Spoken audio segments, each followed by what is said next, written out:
Zinadan sактангыла. Анда 6 жаманчылык бар. Үчөөсү бул дүйнөдө, үчөөсү каякта экен?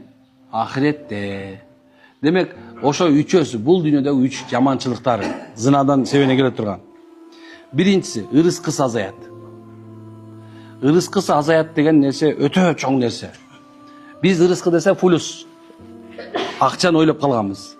Бир нерсе десе саудамда жүрүп атпайбы? Курсагым ток. Кийимим бүтүн. Нормальный, акчам табылып атат. Зына деле кылып деле жүрбөйм.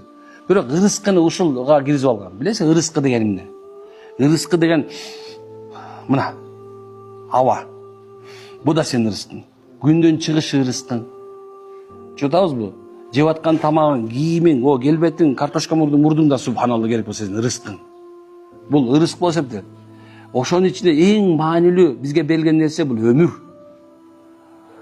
Алымдар айтат, көпчүлүк зына менен алектенгендер эрте өлөт дейт.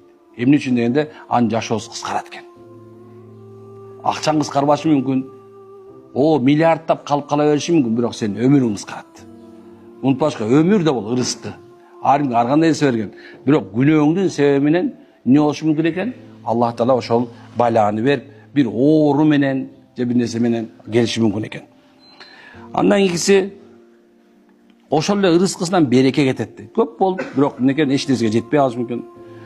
Анан кийин жакшылыктардан куруп алат экен.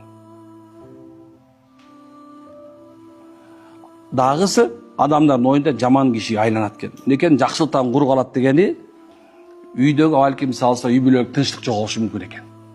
Аял ортосунда дайыма уруш, жаңжал, шүмүшүк, катындардын арасында жүрөсүң, аялда да ушундай нерсе болот.